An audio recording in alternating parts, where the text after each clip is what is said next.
Bonsoir à tous et merci à Quentin de m'avoir invité. Donc c'est un sujet qui est très vaste, donc j'ai fait une série de choix assez drastiques pour ne pas dépasser le temps qui m'est imparti. Je vais m'intéresser à 4 points. On va commencer par les conditions pour avoir un consensus de manière très générale. Donc le consensus, ça signifie accord, adhésion du plus grand nombre. Ce n'est pas forcément une unanimité, mais c'est au moins une sorte de super majorité. Il y a évidemment différents types de consensus. Religieux, on peut se mettre d'accord, entre guillemets, sur le message divin. Démocratique, on peut valider quelque chose par les désirata du plus grand nombre. Scientifique, en se basant sur certaines normes et méthodes, on les verra tout à l'heure. Mais tous ces types de consensus ont une chose en commun, c'est qu'en fait, ils reposent tous sur l'acceptation préalable de croyances pour le religieux, de règles, de normes, de valeurs partagées, par exemple pour la démocratie, ou de méthodes pour la science. Donc un premier point, c'est que le consensus, en général, il ne va faire sens qu'au sein d'une communauté qui va accepter ces normes. Moi, je ne me sentirais pas, entre guillemets, intéressé ou convaincu par un consensus religieux.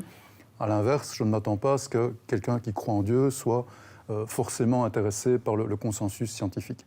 Donc un consensus ne va pas s'imposer de lui-même, il faut d'abord accepter, je dirais, certaines règles à la base. Alors le consensus scientifique en lui-même, donc j'aimerais dire que c'est l'accord au sein de la communauté scientifique, mais ce n'est pas le cas. Il n'y a pas de communauté scientifique, c'est une sorte d'abus de langage.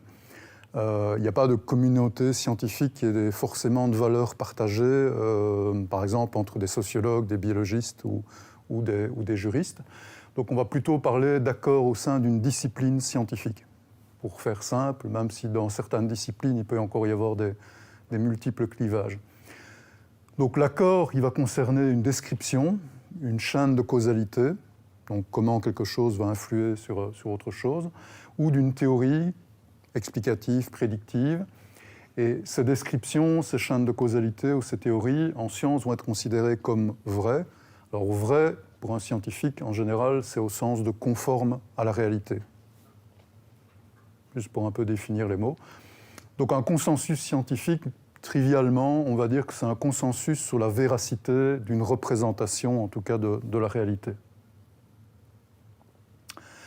Alors, toujours pour essayer de dégager un peu le terrain, on verra qu'il y a toute une série de règles méthodologiques pour arriver au consensus, mais même sur la manière de percevoir en fait le monde, il y a déjà une série en fait d'acquis qui doivent être faits. On doit adhérer à certaines règles sur la manière dont le monde fonctionne. Donc un consensus scientifique sur la réalité, il va impliquer par exemple que la réalité soit objectivement la même pour tous. Si on part dans l'idée qu'il existe plusieurs formes de réalité, se mettre d'accord sur laquelle est la bonne est quand même problématique. Donc ça nous amène à rejeter ce qu'on appelle par exemple en philosophie l'idéalisme. L'idée que l'esprit humain serait le fondement ultime de toute réalité et que c'est sa perception qui fait exister l'objet. On va également postuler que la réalité est accessible. Si elle n'est pas accessible, entre guillemets, à l'humain, avec nos sens, avec nos différents outils, méthodologiques ou outils techniques, on ne peut évidemment pas construire, je dirais, une vision de la réalité. Donc ça va nous amener à rejeter ce qu'on appelle en philosophie le scepticisme, l'idée qu'il y aurait une impossibilité intrinsèque pour l'esprit humain à connaître la réalité. Et enfin, la réalité doit être déterminée par des lois constantes. Donc si on a un Dieu à un moment qui, en claquant des doigts, change les différentes règles, que la gravité demain n'est plus ce qu'elle est aujourd'hui, je dirais qu'il n'y a pas de possibilité de construire une science. Donc ça revient d'office à accepter le rejet des causes dites surnaturelles, ou en tout cas de ce qu'on appelle les causes extérieures à la nature. Donc en pratique, arriver à un consensus scientifique, ça nécessite déjà d'adopter une certaine, on parle de position ontologique spécifique en philosophie, donc une position sur ce qu'est le monde et sa représentation. Donc, on peut parler de réalisme en philosophie pour l'idée qu'on accepte qu'il existe une réalité bien déterminée, qui est indépendante de nos représentations mentales. Donc le soleil est ce qu'il est indépendamment de ce que je pense, entre guillemets, du soleil, et si je change d'avis sur le soleil, sa composition ne changera pas. Matérialisme, toute chose est composée de matière et fondamentalement, tout phénomène est le résultat d'interactions matérielles, tout simplement parce que c'est ce à quoi nous avons accès. On ne peut pas étudier, entre guillemets, le spirituel, on peut étudier que le matériel, en tout cas avec les outils disponibles. Donc, il faut que tout soit matériel pour qu'on puisse l'étudier et développer, entre guillemets, des lois, des théories explicatives ou prédictives. Et dans le même ordre d'idées, naturalisme, tout ce qui existe peut être expliqué par des causes ou des principes naturels. Donc ça, c'est vraiment le rejet des causes extérieures du dualisme. Donc, ça nous amène déjà une première petite conclusion, l'idée que croire à la possibilité d'un consensus scientifique, ça va impliquer de croire en une position ontologique, à une manière de voir le monde, et une manière de voir le monde qui n'est pas vérifiable ou réfutable. Dans le sens où on pourrait éventuellement imaginer un jour de valider le matérialisme ou le naturalisme sur Terre, mais on essaye de produire des lois dites universelles et on n'a pas accès à l'univers, on n'y aura jamais accès. Donc, je dirais, il y a une base. La science et les consensus scientifiques sont avant tout légitimés par des croyances, en une forme de représentation du monde, avant de l'être par des méthodes. Et donc, adhérer, je dirais, à ces croyances-là est déjà un prérequis, entre guillemets, pour adhérer à une forme de consensus. Alors, avant d'entrer dans les parties plus méthodes, je voudrais quand même rappeler l'importance des consensus scientifiques pour la société. Donc, se mettre d'accord sur la réalité, ça va permettre, en fait, dans beaucoup de cas, d'orienter et surtout de légitimer l'action collective dans une société. On va voir un exemple, j'aurais aimé en présenter plusieurs, mais on est un petit peu limité en temps. Donc j'ai pris un exemple ancien, mais où on a un recul qui est quand même assez considérable, et donc on peut assez bien objectiver les choses. Donc la théorie microbienne, donc ça c'est la théorie qui lie en fait les maladies dites infectieuses à des agents pathogènes, des agents infectieux. Et donc cette fameuse théorie qui a été développée par les écoles françaises de Louis Pasteur et l'école allemande de Koch, je parle d'écoles, parce qu'ils sont loin d'avoir fait tout le travail à deux. Cette théorie remplace ce qu'on appelait anciennement la théorie des miasmes. Donc la théorie des miasmes, c'était l'idée que les maladies dites infectieuses aujourd'hui étaient dues à des espèces de poisons présents dans l'air, volatiles, pas bien définis. Et donc, dans la théorie des miasmes, à part fuir et quitter l'endroit où il y a des maladies infectieuses, en fait, il n'y a pas moyen de s'en protéger. Alors qu'on va le voir, la théorie microbienne, elle offre en fait toute une série de possibilités d'agir sur les infections. Alors, juste, ce qui est quand même intéressant historiquement, c'est d'imaginer le choc. Enfin, moi, ça me fascine toujours, d'essayer de comprendre comment les gens qui ne sont pas scientifiques à l'époque ont pu gober une histoire pareille. Parce qu'aujourd'hui, c'est facile. On a des photos, on a des films, on a des tas de choses montrant l'existence des microbes. Mais à l'heure actuelle, à l'époque, il n'y avait pas ça. Il y avait des microscopes qui étaient rares et qui étaient peu accessibles. Et donc, on a réussi à faire croire aux gens qu'ils mouraient, qu'ils développaient des pathologies à cause de micro-organismes qu'ils ne pouvaient pas voir, qui étaient présents dans l'environnement et qui pénétraient dans leur corps. C'est quand même un truc assez peu convaincant quand on le présente comme ça. Alors, il y a toute une série d'arguments, évidemment, qui ont permis de valider cette théorie. Je ne peux pas en faire le tour ici en 5 minutes. Il y a évidemment les arguments expérimentaux. Donc on peut citer, par exemple, l'invalidation de la théorie de la génération spontanée par Pasteur. C'est une manip assez célèbre dont vous avez, je suppose, déjà entendu parler. Donc, ce qu'il a démontré, en fait, c'est que simplement les microbes, les agents infectieux ne pouvaient pas naître, entre guillemets, de novo, ne pouvaient pas apparaître simplement dans un environnement. Il fallait qu'il y ait une contamination. Et donc démontrer qu'il faut qu'il y ait une contamination, c'était déjà une première étape pour démontrer qu'on pouvait, entre guillemets, bloquer cette contamination. Et donc, ce qu'il a démontré ici, très simplement, c'est qu'en prenant un milieu nutritif, en le chauffant, il parvient à le stériliser, et s'il le maintient dans un environnement qui est protégé de l'air ambiant, donc avec une cornue et ce qu'on appelle un bec de cygne, qui va limiter l'accès à l'air, en tout cas le dépôt de microbes sur le liquide nutritif reste stérile pendant un certain temps. Par contre, contrôle de son expérience, s'il casse le bec de cygne sur le dessus, il libère l'accès à l'air et très vite, en fait, le liquide nutritif va s'infecter. Et donc, il démontre deux choses intéressantes. la possibilité pour l'air d'amener, entre guillemets, des microbes, et la possibilité de se protéger contre ces microbes et de stériliser un milieu nutritif. Alors, un autre argument expérimental très important, c'est ce qu'on appelle les postulats de Koch. Donc, Koch a en fait formalisé la manière de lier un agent pathogène spécifique à une maladie infectieuse spécifique. Alors, il y a des tas d'exceptions à l'heure actuelle, mais la base reste plus ou moins correcte. Donc l'idée, c'est qu'un agent infectieux ne peut pas être détecté, isolé chez un organisme sain. Donc on ne peut pas, si on tue par exemple la souris saine au-dessus, réussir en faisant par exemple une culture de sang à isoler sur un milieu nutritif la bactérie ou le virus responsable. Par contre, chez un animal malade avec des symptômes spécifiques, on est censé pouvoir isoler et cultiver. Bon, là, ça se prêterait à des bactéries, mais sur une culture cellulaire, on pourrait imaginer d'isoler un virus. Donc sur un animal infecté, on est censé pouvoir isoler un agent pathogène et en réinjectant cet agent pathogène à un animal sain, arriver à reproduire les symptômes de la pathologie et ensuite être ensuite capable de réisoler l'agent pathogène. Donc ça permettait de véritablement faire un lien entre un type d'agent pathogène bien spécifique. Et ça ouvrait la porte à notamment toute une série d'études où on va commencer à cartographier les lieux où se trouvent les agents pathogènes et identifier la manière dont ils vont se propager. Pardon. Donc, il y a également des arguments épidémiologiques qui sont innombrables, mais le grand classique, ce sont les études de John Snow, qui est un médecin britannique, donc, qui a travaillé pendant la 3e pandémie de choléra en Angleterre.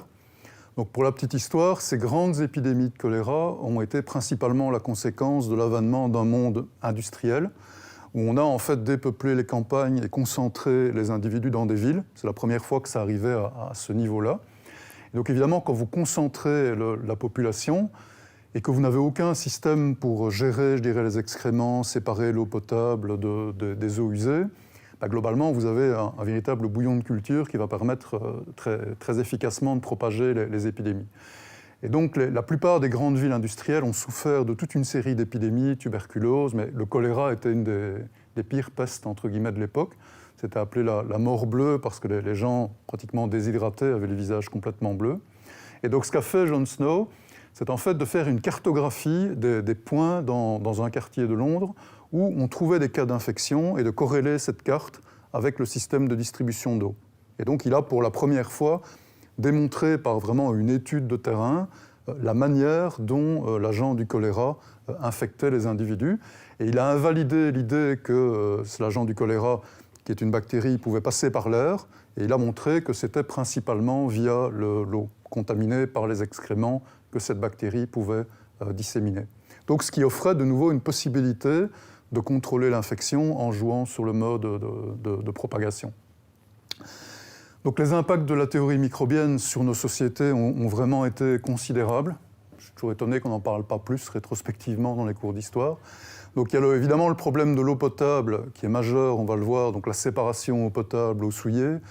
Il y a également toutes les règles d'hygiène, notamment la désinfection en milieu hospitalier qui a permis d'avoir une chirurgie beaucoup plus efficace. Il y a tout ce qui est pasteurisation des aliments qui a permis de conserver les aliments, ce qui est vital aussi quand on a des villes qui sont découplées entre guillemets des campagnes.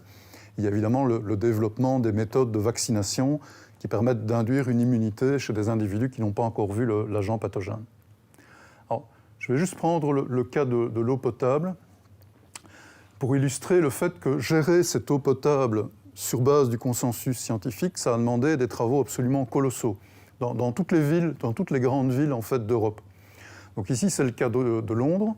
En à peu près une vingtaine d'années, ils ont construit 720 km de collecteurs principaux à Londres entre 1859 et 1875 et des dizaines de milliers de petits collecteurs. Donc c'est un travail monstrueux qui a demandé un investissement public que je ne peux même pas imaginer. Et tout ça a été fait sur base d'une théorie scientifique.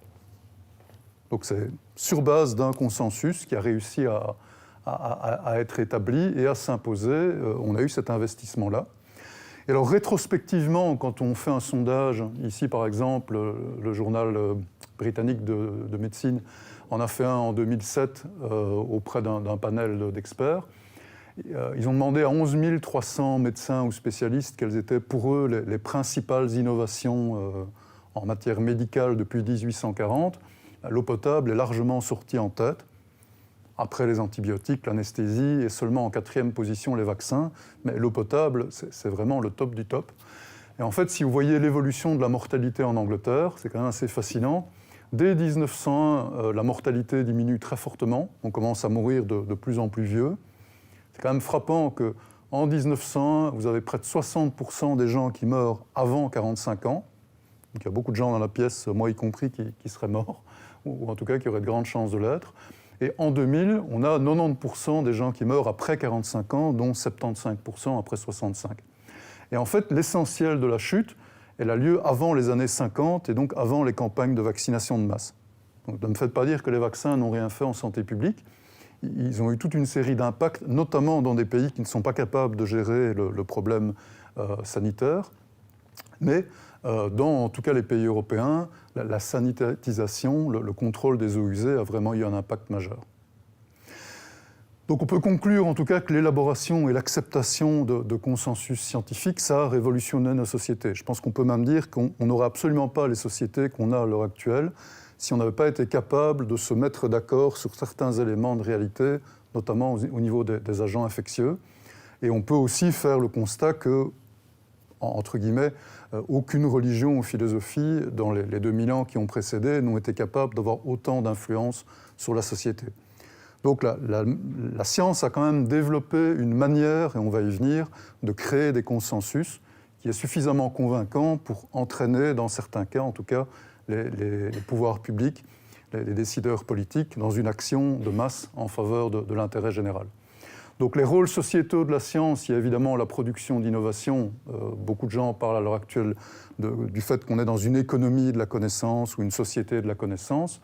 Mais le point qui, de mon point de vue en tout cas, est capital, le rôle principal de la science, ça reste quand même d'éclairer la gouvernance, en légitimant l'action collective via la production de consensus scientifiques.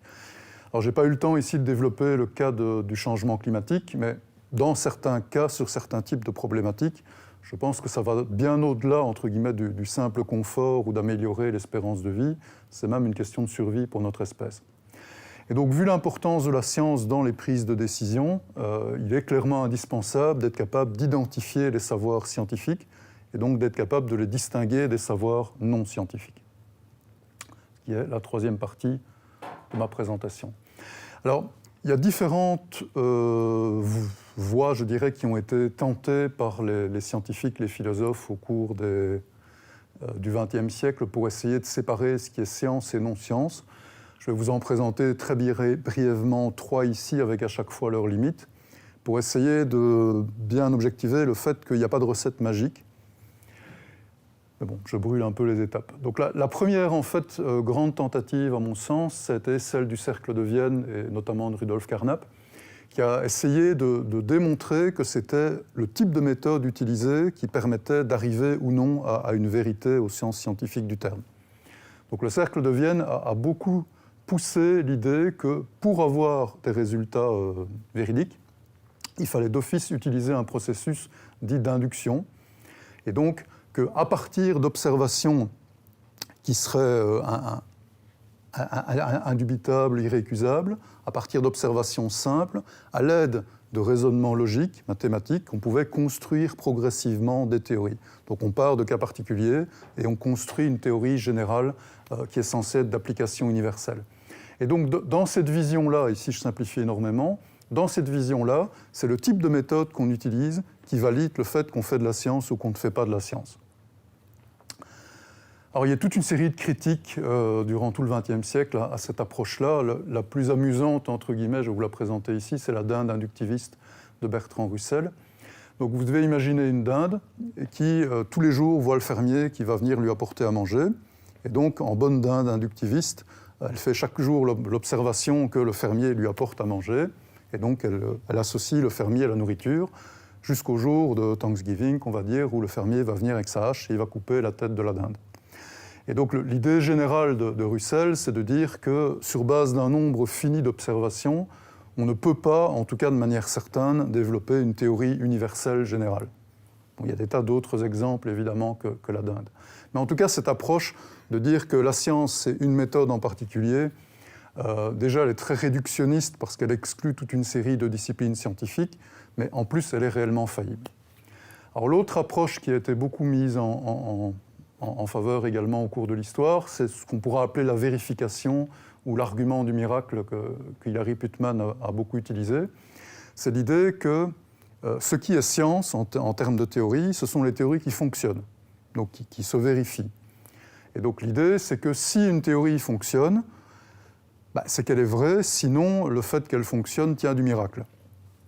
Et donc par exemple, Richard Dawkins, un évolutionniste célèbre, a beaucoup utilisé dans ses conférences l'idée que les avions sont construits grâce à des lois, à des règles produites par la science, et si les avions volent, c'est grâce à ces lois, donc ça valide quelque part les lois en question. Alors le problème en fait à cette vision-là, de la vérification, c'est qu'en fait les miracles existent. Donc on a dans l'histoire de la science toute une série d'exemples où en fait on a des théories scientifiques qui marchent. Par exemple, la vaccination de Pasteur fonctionnait, son vaccin contre la rage marchait très bien, mais ces théories en fait sont fausses rétrospectivement. Donc l'hypothèse de Pasteur, c'était une hypothèse de microbiologiste à la base. On ne connaissait pas l'existence du système immunitaire, donc il n'a jamais imaginé à la base en tout cas qu'il y en avait un. Et donc il était persuadé que le vaccin qu'il utilisait détruisait des composants nécessaires à la multiplication de l'agent pathogène chez l'hôte. C'est ce qu'il appelait la théorie de l'épuisement. Et donc, il voyait l'hôte comme un espèce de milieu de culture qui s'appauvrissait suite à l'action du vaccin. Bon, c'est tout à fait faux, mais les vaccins marchent. Donc, les miracles existent. Et donc, la troisième grande approche, dont vous avez peut-être déjà entendu parler, ce qui est assez classique, c'est celle du falsificationnisme de Karl Popper. Donc l'idée, c'est que le caractère scientifique d'une théorie est lié principalement à sa réfutabilité expérimentale. Et donc, pour Popper, ce n'est pas la vérification qui est l'élément clé. Il considère que la réfutabilité donne un contrôle beaucoup plus fort sur la théorie. Parce qu'on peut très bien avoir quelque chose qui se vérifie 10 fois, mais si la 11e, ça ne se vérifie pas, que c'est réfuté, ça suffit à invalider la théorie. Donc on a l'image classique, on prend un bol rempli de boules, avec peut-être une boule noire dedans. Vous ne voyez pas évidemment la boule noire. Vous pouvez faire l'hypothèse, toutes les boules sont blanches dans le bol. La première que vous prenez est blanche, la deuxième, et ainsi de suite. À chaque fois que vous faites cette vérification, vous êtes conforté dans l'idée que la théorie marche, jusqu'à la boule noire qui va réfuter l'ensemble. Donc la réfutabilité, pour Popper, donne un critère beaucoup plus dur, beaucoup plus valable, entre guillemets, à une théorie scientifique. Alors, de nouveau, il faut fortement nuancer cette position-là. La première critique, c'est qu'en fait, toutes les sciences ne peuvent pas aboutir à des propositions qui sont directement testables, précises. Par exemple, la théorie de l'évolution, dans beaucoup de cas, ne peut pas le faire, même si maintenant on a pas mal évolué là-dessus et qu'on peut concevoir des systèmes expérimentaux montrant l'évolution, notamment de bactéries ou de micro-organismes qui ont un taux d'évolution rapide. Dans le cas de l'évolution des macro-organismes, il n'y a généralement pas de prédictions qui permettent, par exemple, de tester de manière évidente. Il y a également tous les problèmes liés au fait que l'observation est faillible. Donc si une expérience contredit une théorie, ça peut très bien être le résultat d'erreurs, de biais. Et vous avez également le problème qui a été bien mis en évidence en philosophie, de ce qu'on appelle la sous-détermination des expériences. Donc le fait qu'une théorie, généralement, n'a pas la force de pousser une seule hypothèse explicative. Elle peut éventuellement en invalider une, mais certainement pas permettre de choisir une seule hypothèse. Donc de nouveau, toute une série de limitations. Donc ça nous mène à la conclusion que la science ne dispose pas de méthodes qui sont rigoureuses et en tout cas infaillibles pour arriver à différencier ce qui est science et non-science. Par contre, ce qu'on peut remarquer par rapport aux différentes approches, c'est que le principal critère de démarcation, en tout cas en sciences modernes à l'heure actuelle, ça n'est plus la raison, comme classiquement en philosophie, mais c'est surtout la confrontation avec le réel. Et donc aujourd'hui, en pratique, si j'essayais de résumer en 3 points les pratiques, les faits doivent toujours être vérifiables. Donc ça veut dire qu'on doit avoir des observations qui sont reproductibles par d'autres, tant au niveau des processus expérimentaux que des observations de terrain. Une théorie doit être falsifiable au sens de Popper. Donc falsifiable, ça veut dire que la théorie doit être claire et prédictive. Donc si je vous dis qu'un jour il va pleuvoir, ce n'est pas quelque chose qui est falsifiable, parce qu'il va forcément pleuvoir un jour, et je ne vous dis pas combien il va pleuvoir non plus. Par contre, si je vous dis que demain, entre 2 heures et 4 heures, il va tomber 10 mm d'eau, là, je vous fais une prédiction qui est réfutable. Donc, théorie claire et prédictive. Et donc, c'est la résistance à la réfutation qui va faire la valeur d'une théorie, et pas la méthode employée pour la produire, comme ce que proposait le cercle de Vienne à la base. Et donc ça nous amène à l'idée qu'en tout cas en sciences modernes à l'heure actuelle, et dans la plupart des sciences naturelles, on s'est fortement éloigné de l'idée de vérité absolue. On est dans ce que Popper appelait les vérisimilarités, les approximations de vérité. On est dans l'idée que tant qu'une théorie réfutable n'est pas réfutée, on la conserve, elle est bonne, elle est dite corroborée, mais ce n'est absolument pas une position qui est censée être dogmatique. Alors, troisième point pour les pratiques actuelles, c'est la critique continue, pré-publication, tout le monde connaît, je suppose, c'est le fait que quand vous soumettez un article scientifique, il est forcément critiqué par des reviewers généralement anonymes. Mais post-publication, on en parle un peu, mais je pense que cette info n'a pas été bien intégrée par le public, qui considère souvent ça comme des attaques un peu illégitimes. Donc les critiques pré- et post-publication font partie, je dirais, des normes classiques en sciences. Un travail, s'il est publié, va continuellement, entre guillemets, être attaqué, on va systématiquement tenter de le réfuter. Et ça par l'ensemble de la communauté scientifique, en tout cas au niveau disciplinaire. Donc, ce qu'on peut noter déjà ici, c'est très important, c'est que la construction du savoir, c'est forcément, dans cette perspective-là, un processus qui est collectif et qui est permanent, et donc qui va reposer sur certaines normes sociales. Donc les interactions sociales, ça va vraiment être un élément clé de la validation des connaissances. Bon, c'est un graphique que beaucoup de scientifiques connaissent, c'est le parcours du combattant pour arriver à publier un article. Sauf qu'en fait, ce qui est un peu faux dans cette blague, c'est qu'une fois le papier accepté, les problèmes...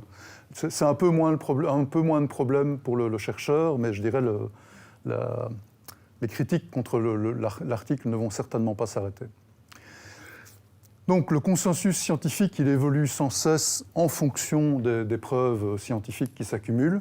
Et donc je veux vraiment essayer de prendre mes distances par rapport à l'idée que même si on a toute une série de méthodes, on serait capable de produire des vérités qui seraient absolues ou dogmatiques. Ça, je crois que la majorité des scientifiques à l'heure actuelle se sont détachés de cette idée-là. Donc je vais terminer ici par un cas concret, la construction du consensus scientifique en médecine. Je vais commencer par préciser le fait que la médecine, c'est un cas qui est très, très, très particulier en sciences. Donc si on prend la philosophie et les sciences humaines, vous avez de multiples ontologies, donc de multiples manières de voir le monde. Et de multiples méthodes également pour l'appréhender. Et donc classiquement, il n'y a aucun consensus, en tout cas en philosophie, ce qui est très, très perturbant quand on est scientifique et qu'on s'intéresse à la philosophie. Il n'y a absolument pas, je dirais, de méthode, en tout cas à ma connaissance. On pourra poser la question à Olivier après. S'il y a des méthodes qui ont été véritablement envisagées, ça j'en suis sûr, pour essayer d'arriver à des consensus, mais si elles ont véritablement marché au moins une fois, à ma connaissance, non. Mais j'attends sa validation. Alors en sciences naturelles, c'est un peu différent. On a généralement une ontologie qui domine. Je ne vais pas dire que c'est la seule, mais en tout cas, l'ontologie réaliste domine. Les méthodes, par contre, il y en a plusieurs. Et on aboutit généralement à des consensus, mais que moi j'appellerais des consensus liquides. C'est-à-dire que souvent, il n'y a pas véritablement de grands affrontements entre tenants et opposants. Beaucoup de consensus vont être générés par l'accumulation de preuves et l'absence de réfutation.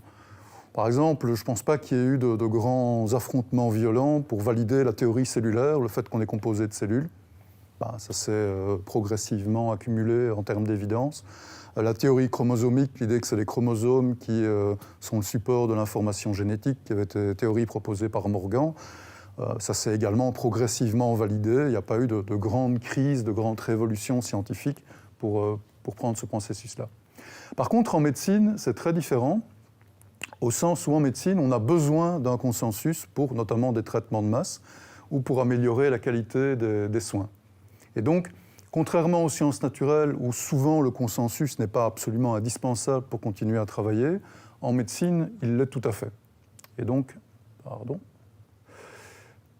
C'est un point que j'avais essayé, si ça intéresse certains, de discuter pendant la pandémie de Covid, l'importance du consensus en médecine, principalement lié au fait que pour que je dirais des mesures sanitaires soient efficaces, en général, elles doivent être acceptées par la population.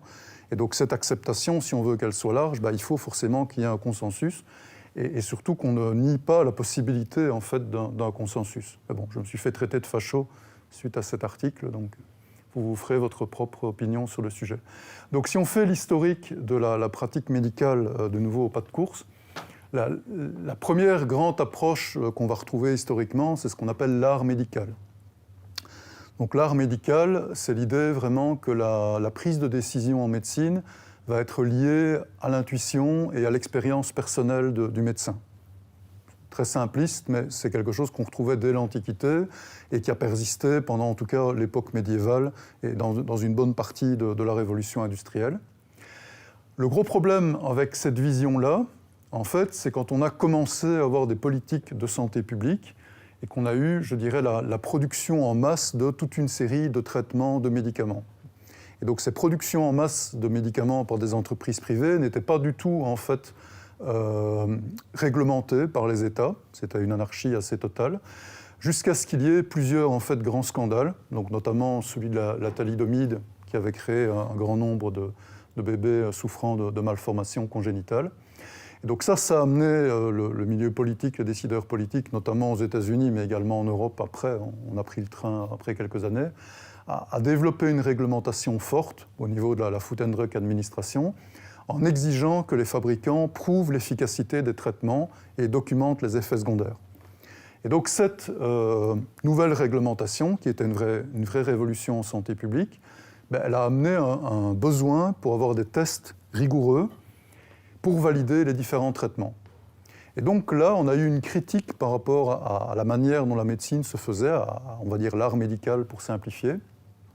Critique qui a pris une vingtaine d'années, les choses ne se sont pas faites en un claquement de doigts. Donc on a fait le constat que l'expérience des experts, elle est incontrôlée, elle est limitée, qu'on a besoin d'un consensus pour les traitements de masse.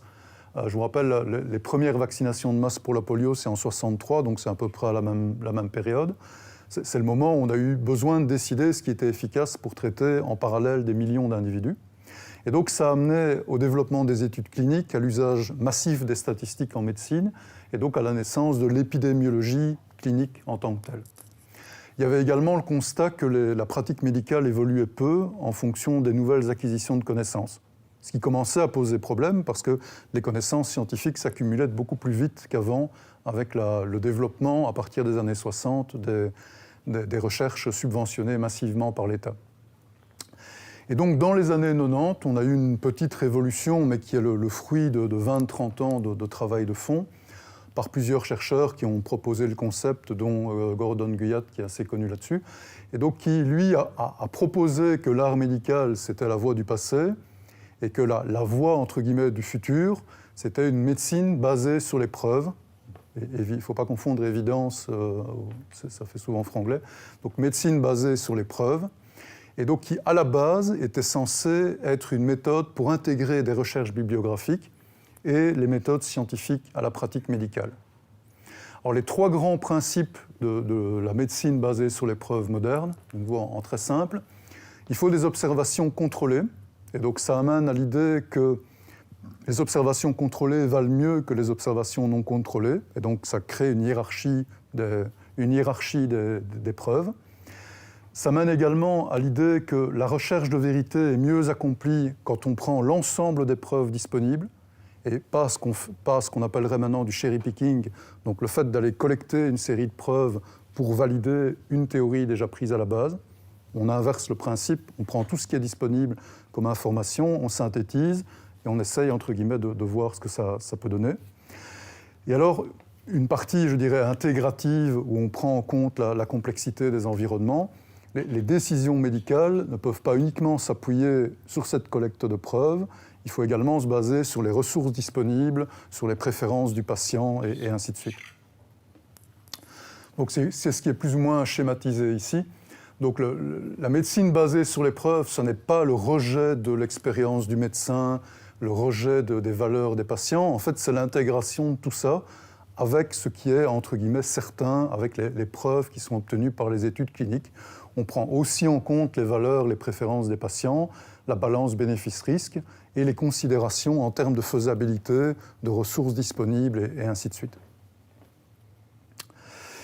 Et donc, une des grosses caractéristiques de la construction du consensus scientifique en médecine, c'est la notion de pyramide des preuves. Donc, on a l'idée, et ça, c'est une révolution en soi, que les avis d'experts sont en fait ce qu'il y a de moins fiable, ce qui est un renversement, entre guillemets, des valeurs par rapport à la médecine d'art. Et ce qui est, par contre, mis en exergue en termes d'efficacité, ça va être principalement les études de cohorte sur des grandes populations et les études dites contrôlées. Donc les essais randomisés contrôlés, ce sont des essais de traitement qui vont comprendre un contrôle, avec des participants répartis de manière aléatoire entre les groupes pour limiter les biais de sélection, et dans certains cas, des tests en double aveugle, ou simple aveugle, où sujet et observateurs vont ignorer la nature du traitement. Ça, c'est le top, c'est le gold standard. Et les études de cohorte, ça c'est beaucoup plus simple, c'est généralement le suivi d'une population dans le temps. Alors, juste quelques exemples ici pour vous donner quelques idées de ce à quoi ça correspond. J'ai paumé une figure ici. Donc, je comptais prendre quelques exemples concrets dans le cas du Covid. Donc, par exemple, une étude de cohorte, ça a été par exemple le suivi des populations d'individus vaccinés en Israël. On a suivi par exemple 4 700 000 personnes en Israël qui avaient reçu une vaccination double dose et on les a suivis pendant 5-6 mois pour voir la capacité de ces populations à contrôler l'infection. Et donc vous avez en principe les schémas sur la droite qu'il faut imaginer, où en fait on a regardé le contrôle sur l'infection, sur la mortalité et sur la sévérité. Alors évidemment, ce type d'approche en cohorte, les limitations, c'est la population qu'on étudie. Ici, c'est en Israël, c'est une population spécifique, juifs, arabes, ultra-orthodoxes et ainsi de suite, avec des comportements bien spécifiques, et donc ce n'est pas forcément représentatif de ce qu'on va retrouver partout. Donc, pour les études de cohorte, le top qui s'est progressivement imposé, c'est ce qu'on appelle les méta-analyses, donc le fait de faire une synthèse des différentes études sur un même sujet à un moment donné. Donc toujours sur le même sujet, ici on a le même type d'approche, mais en méta-analyse, on va prendre 18 études, celles qui avaient été toutes les études réalisées à un certain moment, documentant la chute d'efficacité des vaccins. Et donc, vous avez ici, les flèches rouges indiquent l'étude israélienne que je vous ai présentée précédemment, qui ne sont qu'une toute petite partie des données. Vous avez les 17 autres études qui vont à chaque fois documenter, au cours du temps, pour différents vaccins, les 3 principaux, la diminution de l'efficacité contre les formes sévères, symptomatiques, contre les infections, et ainsi de suite. Et donc ça, dans différents pays, Canada, USA, Israël, Qatar, Espagne, et ainsi de suite. Et donc ce type d'approche-là va permettre de quantifier de manière plus rigoureuse, en tout cas avec moins de biais liés à la population, l'efficacité d'un traitement. Et puis vous avez les exemples d'essais randomisés, contrôlés ou pas contrôlés. Bon, ici j'avais pris de nouveau un exemple avec une 3e dose de vaccination. On va par exemple considérer 700 000 personnes dans un groupe, 700 000 personnes dans l'autre groupe, ça c'est le contrôle, qui ne va pas recevoir, qui ne va pas être vacciné. Alors, il y aurait beaucoup à dire sur ce type de test, notamment au niveau éthique. Ici, évidemment, ce n'est pas un placebo, c'est simplement des gens qui décident de ne pas se faire vacciner qu'on va comparer avec des gens qui se font vacciner. On n'a pas empêché des gens de se faire vacciner, évidemment, pour faire ces études. Alors, il y a plein de critiques, en fait, pour ce type d'approche. Il ne faut pas penser que c'est forcément accepté par toute la communauté scientifique, même dans la discipline médicale. Les principales critiques, ce sont les critiques classiques par rapport à la science moderne, c'est-à-dire que c'est un peu réductionniste, donc ça ne produit pas des vérités absolues, ça c'est clair. Au niveau médical, on critique souvent le fait que ça découragerait la réflexion, la délibération des médecins. La principale critique qui, à mon sens, est porteuse et qui est réelle, c'est le fait que les essais cliniques sont réalisés par l'industrie. C'est eux qui ont la possibilité de payer ça. Et donc, c'est une source potentielle de conflit d'intérêts. Donc, l'approche actuelle est intéressante. C'est elle, je dirais, qui conduit la médecine, mais elle n'est pas exempte de critiques. Alors, juste en 30 secondes, parce que Olivier va reprendre ça. C'est aussi une approche contre laquelle certaines personnes se rebellent. Et je voulais juste en fait prendre le cas de Didier Raoult ici, pas pour entrer dans le détail de sa polémique sur l'hydroxychloroquine, mais pour expliquer le fait que quand Didier Raoult critique un type d'étude sur l'hydroxychloroquine, en fait, pour les critiquer, il est obligé en fait de rejeter toute une série de normes. Et donc, ce qu'il rejetait de manière générale, c'était la manière dont le médecin travaillait, et donc l'approche méthodologiste de la médecine basée sur les preuves.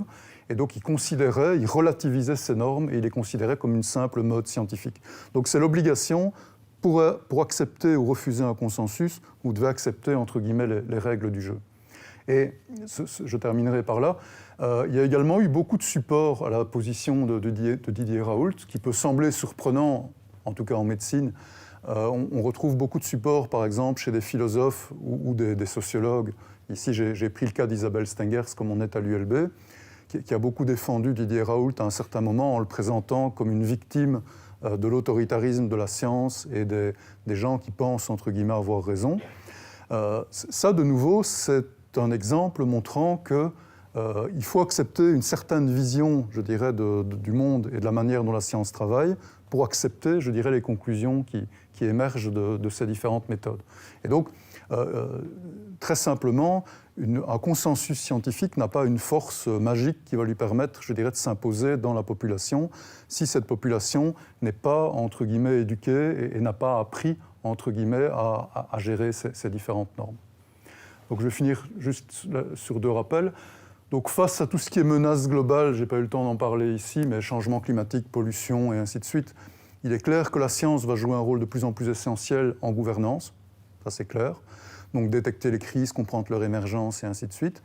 Donc il devient de plus en plus crucial d'expliquer les méthodes permettant la formation d'un consensus scientifique au public et surtout aux décideurs politiques. Donc en gros de leur enseigner les règles du jeu, ce qui peut notamment permettre de relativiser les avis des experts, entre guillemets avis des experts quand ils expriment uniquement leur propre avis et pas le consensus scientifique. Et donc également préciser ce qu'on peut appeler les limites de la science, c'est-à-dire le fait qu'on ne produit pas des vérités absolues, on produit des consensus sur ce qui est connu à un certain moment. Et donc il faut également apprendre à gouverner avec les incertitudes, même si on gouverne avec des consensus scientifiques. Je vous remercie pour votre attention.